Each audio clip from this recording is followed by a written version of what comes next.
इतिहास के अंतर्गत सामाजिक और धार्मिक कारण जो भारतीय राष्ट्र आंदोलन से जुड़ा हुआ है। बेटे, समाज एक संगठन है और जिस समाज का निर्माण सामाजिक समझौते के आधार पर हुआ है। हमारी परंपरा, भारतीय संस्कृति की परंपरा रही है वसुधैव कुटुंबकम, यानी संसार के जितने भी इंसान हैं वह एक परिवार है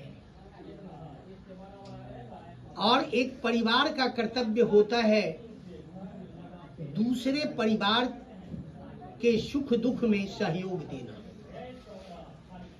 यही हमारी परंपरा है और हमारी संस्कृति।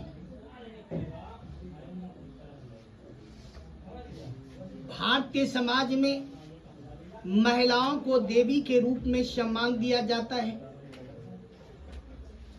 तो पुरुषों को देवता का सम्मान मिलता है। यहाँ लिंग भेद नहीं होते और या ना यहाँ रंग भेद होते। आर्थिक दृष्टिकोण से भले कोई अमीर हो या गरीब हो, लेकिन सामाजिक दृष्टिकोण से सबों में एकता होती है। भारतीय समाज की अपनी परंपराएं होती है। वो लोग परंपरा के अंतर्गत हम लोग परंपरा का निर्वहन करने का प्रयास करते हैं, लेकिन जब हमारे भारत में अंग्रेजी शासन व्यवस्था की शुरुआत हुई तो हमारी संस्कृति, हमारी परंपरा पर इसका बुरा प्रभाव पड़ा। हमारी परंपरा को ध्वस्त करने का प्रयास किया गया। हम परंपरा से जुड़े हुए इंसान को अपनी परंपरा, सामाजिक परंपरा से अलग थलग करने का प्रयास किया। भारतीयों के साथ सौतेला व्यवहार, इस प्रकार की सामाजिक नीतियां अंग्रेजों ने बनाई जिससे कि सामाजिक एकता का खंडन हो सके, सामाजिक एकता का बंटवारा हो जाए। भारतीय समाज में और सामाजिक स्वरूप में शालीनता देखी जाती है, उदारता देखी जाती है, सहयोग की भावना देखी जाती है। इसको समाप्त करने का काम अंग्रेजों ने किया, अंग्रेजी शासन ने किया। जिस तरह शरीर से आत्मा का संबंध होता है, वैसे ही परंपराओं से भारतीयों का संबंध था। उस संस्कृति, उस सामाजिकता, सामाजिक उदारता, सामाजिक भावनाओं को तोड़कर अंग्रेजों ने भारतीयों को अलगाववादी नीति के तहत अलग थलग करने का प्रयास किया। अंग्रेजों की इस सामाजिक नीति का उदाहरण, अगर एक होटल में 100 भारतीय खाना खा रहे हैं और एक अंग्रेज उस होटल में प्रवेश कर जाता था तो भारतीयों को होटल खाली करना पड़ता था। ये सामाजिक विभेद, ब्लैक इंडियन कहकर के प्रताड़ना दी जाती थी। यहां तक ही नहीं बल्कि रेलवे का सफर भी नासूर हो गया था भारतीयों के लिए, जिससे कि हम भारतीय जितने भी बुद्धिजीवी थे एकताबद्ध होकर हम अपनी सामाजिक परंपरा को बचाने के लिए, हम अपनी सामाजिक एकता को बरकरार रखने के लिए अंग्रेजों की सामाजिक नीति का बहिष्कार किया। और इसका उदाहरण आपको राष्ट्रीय स्वाधीनता आंदोलन के रूप में जाना है। बेटे, राष्ट्र सर्वोपरि होता है। हर देश की अपनी अपनी परंपराएं होती है, उस परंपरा से हर इंसान जुड़े हुए होते हैं और किसी परंपरा से किसी को अलग करना यह तो सरकार की नीतियां नहीं कहलाती है। इसीलिए सरकार के खिलाफ बगावत की बू आई और राष्ट्रीय स्वाधीनता आंदोलन का एक प्रारूप उग्र रूप लिया। बेटे, मैं आपको बताना चाहता हूं, ये सामाजिक कारण हमारे समाज में ऐसे बहुत सारी परंपराएं थी, लेकिन धर्म भी उसमें, धार्मिक कारण भी राष्ट्रीय स्वाधीनता आंदोलन का एक अंग बन गया। धर्म का तात्पर्य होता है कर्तव्य। धर्म का ही दूसरा नाम है कर्तव्य। राष्ट्र के प्रति कर्तव्य हर देशवासियों, हर राष्ट्र निवासियों के लिए धर्म होता है और हर व्यक्ति का अपना अपना अलग अलग धर्म है। हमारे कवि जयशंकर प्रसाद लिखे थे, अरुणिया मधुमेह देश हमारा, जहां पहुंच अनजान क्षितिज को मिलता एक सहारा। भारत सर्वधर्म समभाव का देश रहा है। यहाँ पारसी धर्म का भी विकास हुआ, यहाँ इस्लाम धर्म का भी स्वागत हुआ और यहाँ का तो प्राचीन धर्म सनातन धर्म है, हिंदू धर्म। यह तो हमारे जीवन का एक आधार माना जाता है। फिर भी सारे धर्मों को सर्वे भवन्तु सुखिनः, सर्वे सन्तु निरामया की भावना को ध्यान में रखते हुए भारतीयों ने सभी धर्म के लोगों का सम्मान दिया। धर्म स्वेच्छा से मानने की चीज है। धर्म कर्म स्वेच्छा से मानने और मनाने की चीज है। भारत में कई धर्म के क्षेत्र में ईद मनाते हैं, शबे बारात मनाते हैं, तो कहीं दीपावली और कहीं दुर्गा पूजा भी मनाए जाते हैं और सभी वर्ग के लोग एक दूसरे से गले मिलते हैं। यही तो एकात्म मानववाद है।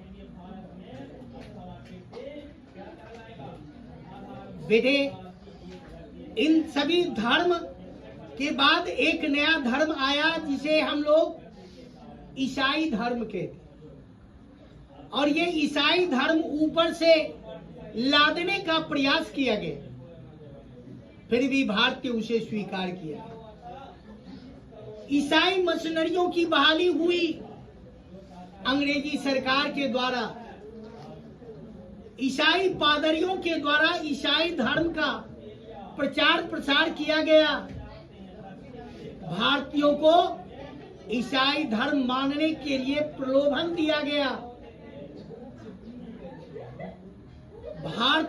भारत में चर्च और गिरजाघर बनी। बहुसंख्यक सनातनी, बहुसंख्यक ईसाई, बहुसंख्यक हिंदू धर्म के मानने वाले ईसाई धर्म को कबूल किया। लोभ से प्रलोभन से या दबाव से, जिससे सनातन धर्म पर उसका जो है विपरीत प्रभाव पड़ा। हिंदू धर्म के मानने वाले लोग अंग्रेजी सरकार की धार्मिक नीति से काफी रुष्ट हो गए, जबकि सरकार को धर्म से कोई सरोकार नहीं होना चाहिए। उसे तो राजनीति करने की बात थी, उसे प्रशासन चलाने की बात थी, फिर वो धर्म को क्यों थोपा गया? इससे भारतीय नाराज होकर राष्ट्रीय स्वाधीनता आंदोलन को एक नया रूप प्रदान किया, एक उग्र रूप प्रदान किया, जिससे आजादी की लड़ाई आगे बढ़ी। ये धार्मिक कारण बेटे, यहां तक ही नहीं बल्कि राष्ट्रीय स्वाधीनता आंदोलन में प्रेस की अहम भूमिका मानी जाती है। प्रेस जिसको हम लोग छापा खाना कहते, और उसके छपने से, किताब के छपने से, पत्र पत्रिका के छपने से, अखबार के छपने से राष्ट्रीय स्वाधीनता आंदोलन को एक नया बल मिला, एक ताकत मिली। बेटे, यहां तक ही नहीं, आप सुना भी होगा, भारत की सबसे पहली मासिक पत्रिका संवाद कौमुदी थी, और इस संवाद कौमुदी के माध्यम से राजा राम मोहन राय ने भारतीयों में राष्ट्रीयता का अलख जगाने का प्रयास किया, उसे नवीन विचारधारा की ओर बढ़ने का संदेश दिया। आधुनिक भारत के निर्माण में प्रेस या पत्र पत्रिकाओं की बहुत बड़ी भूमिका मानी जाती है, चाहे वह छोटी पत्रिका हो या बड़ी पत्रिका हो। सबों ने राष्ट्रीय स्वाधीनता आंदोलन में एक बल प्राप्त प्रदान किया। बेटे, स्वामी विवेकानंद, स्वामी रामकृष्ण परमहंस, स्वामी दयानंद सरस्वती, रामकृष्ण परमहंस, महादेव गोविंद रानडे, ईश्वर चंद्र विद्यासागर, केशव चंद्र सेन, महर्षि देवेंद्र नाथ ठाकुर और ज्योतिबा फूले एंड सावित्रीबाई फूले, सबों ने शिक्षण संस्थान खोलकर, शिक्षण संस्थान स्थापित कर अपने साहित्य कला के माध्यम से भारतीयों में राष्ट्रीय जागरण भरने का प्रयास किया। बाद के दशक में चाहे सुरेंद्र नाथ बनर्जी हो, चाहे व्योमेश चंद्र बनर्जी हो, या दादा भाई नौरोजी हो, या गोपाल कृष्ण गोखले हो, इन्होंने भी अपनी अपनी संस्थाओं को स्थापित करके समाज सुधार के लिए काम किया, और तरह तरह की पत्र पत्रिकाओं के माध्यम से भारतीयों को देश प्रेम की शिक्षा देने का काम किया। भारत की पहली महिला शिक्षिका ज्योतिबा फूले की धर्म पत्नी सावित्रीबाई फूले बनी, और जिसे सामाजिक परंपराओं ने उसका बहिष्कार किया। लेकिन कहते हैं, जब ताल ठोकता है नर, पर्वत के जाते पांव खर, मानव जब जोर लगाता है पत्थर पानी बन जाता है। महिला हो करके भी सावित्रीबाई फूले ने शिक्षा को बांटने का काम किया। बेटे, यहां तक ही नहीं, महात्मा गांधी का हरिजन हो या हरिजन पत्रिका हो या गोपाल कृष्ण गोखले का कैसरे हिंद हो, ये तमाम विद्वानों ने भारतीय साहित्य के द्वारा, पत्र पत्रिकाओं के द्वारा, इंडिया गजट के द्वारा भारत में फैली हुई अंग्रेजी शासन व्यवस्था का खुलकर विरोध किया। जनमानस तक राष्ट्र प्रेम का संदेश दिया। बेटे, बंगाल से उठी हुई राष्ट्र प्रेम की चिंगारी, बंगाल से उठने वाली राष्ट्र प्रेम की चिंगारी संपूर्ण भारत में फैली और अंग्रेजी सरकार के उस महलों को जलाकर खाक करने का प्रयास किया। बेटे,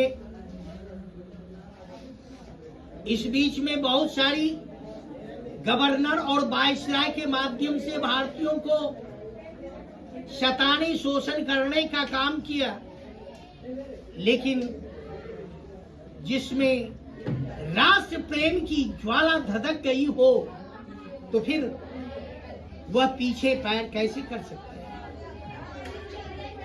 बेटे, साहित्य के शायर के शायरी के शायर जो शायर कहलाते थे और बहुत सारी शायरी लिखे हैं राष्ट्र प्रेम पर आधारित, राम प्रसाद बिस्मिल, अशफाकुल्ला खान, ऐसे शायरों ने भी अपनी शायरी के माध्यम से राष्ट्रीय चेतना जगाने का काम किया। ये प्रेस की आजादी और प्रेस की स्वतंत्रता का उदाहरण है। बेटे, सरकार ने, आप यह भी सुना होगा, प्रेस एक्ट लगाया, जिसको हम लोग कौन सा एक्ट कहते हैं? कौन सा एक्ट कहते हैं? प्रेस की आजादी पर प्रतिबंध।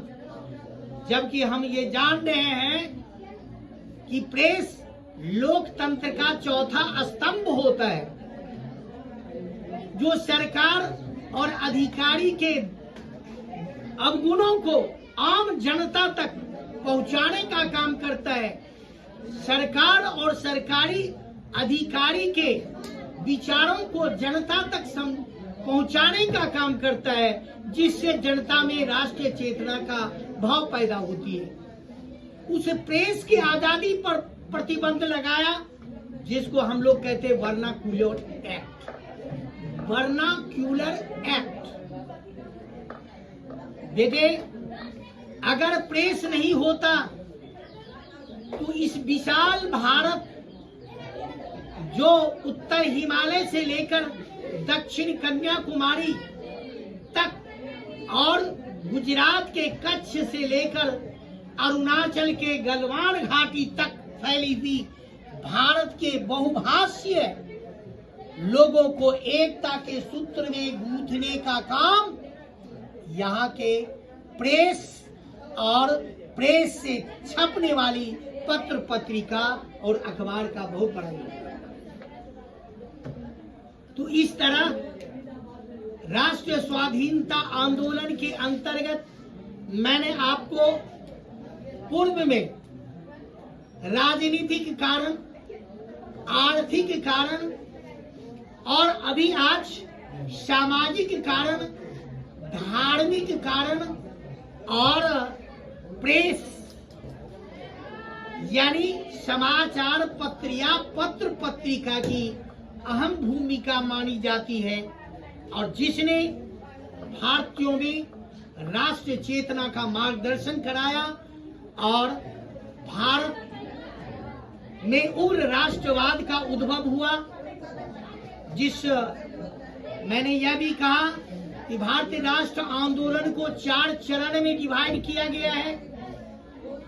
पहला चरण 1857 से 1885, दूसरा चरण 1885 से 1905 और तीसरा चरण 1905 से 1919, चौथा चरण 1919 से लेकर 1947 और चौथा चरण जो 1919 से 1947 का कालखंड था, यह गांधी युग के नाम से जाना जाता है, क्योंकि इस कालखंड में राष्ट्र आंदोलन का नेतृत्व महात्मा गांधी ने किया था,